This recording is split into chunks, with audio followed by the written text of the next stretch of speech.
Mga tropa, ngayon may kikwento ko naman sa inyo tungkol naman sa kalapate. Dito sa kalapate na to nahihiwagaan tayo. Gawa nga ng lahat ng young birds. Sa unang ranging, pag pinakawalan mo, nawawala agad. As tinignan natin kung saan sila pupunta, ba't sila nawawala. Napansin natin na yung dalawang magkapatid, lumilipad ng dire-diretso. Walang lingunan, talagang diretso sa malayo. Inabot na 1 linggo, yung dalawa, isa pa lang nakakabalik. Eksaktong 1 linggo. So ngayon, napagtanto natin na yung bloodline nila talagang mahirap turuan sa trapping. Mahirap silang yung unang pakawala. Ito yung mga ibon na malalakas ang loob. May naging kalapati tayo dati na ganito ang ugali niya. Yun yung nag-champion natin sa Qatar. Natatandaan ko 5 sila magkakapatid. Sa 5 na yun, isa lang yung napabalik natin, isa lang ang napabatcher natin. Yung 4 nawala, pati kapitbahay natin, doon siya umuwi sa kapitbahay natin.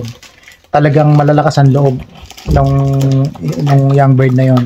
Yung isang bumalik sa atin, yung isang napabatcher natin, yun ang napauwi natin sa Kuwait race namin sa Doha.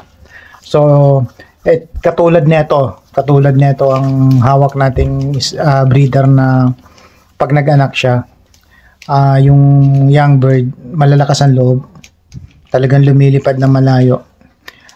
Given na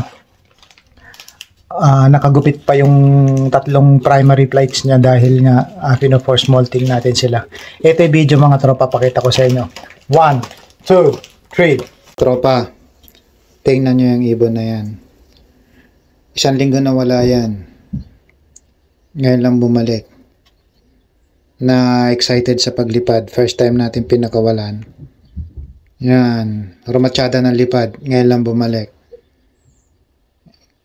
Tingnan mo. Tingnan nyo. Pagod na pagod. Oh. Yan. Yan ang ugali ng mga ibon na yan.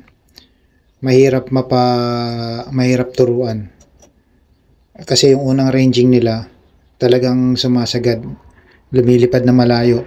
2 yan, yung kapatid niya hindi pa nakakabalik, sana makabalik pa. 2 silang rumatsyada ng lipad. Hawakan natin para makita natin yung katawan. Hawakan natin yung ibon na kababalik lang. 1 linggo na wala. Ranging lang, wala agad. Ayan o.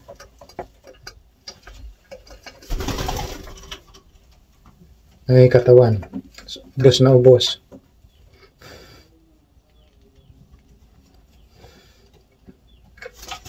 Ayan o. Ubos. Walang tabang natira. 1 linggo ba naman sa labas? Siguro wala tong kain. Walang kain, walang inom. Ayan. Mararamdaman mo na mahina ang katawan niya kasi ayan o, walang lakas. Nakatayo yung mga balahibo. Ayan, wasted. Akala mo lumipad na napakalayo. Hindi natin alam kung gaano kalayo nilipad niya. Pero yun talagang ugali nila. Napansin ko kahit last year, 3 kapatid nito unang lipad nawala, di nakabalik. Ganon sila kalakas ang loob. Bata pa lang, dapat, di ko lang alam kung anong gagawin ko sa kanila. Pag yung unang ranging talagang raratsyada ng lipad, kita mo, hindi nakakabalik. Kaya ito, hindi na tayo nagulat, expected natin. 2 sila. Yung kapatid niya, kaidaran niya rin, hindi pa nakakabalik. Ayan, sana makabalik pa, mahanap niya yung bahay niya pabalik. 1 linggo to, eksaktong 1 linggo ngayon, saka bumalik, gulat tayo. Yan o. Ang kulay ng mata niya, hindi yan.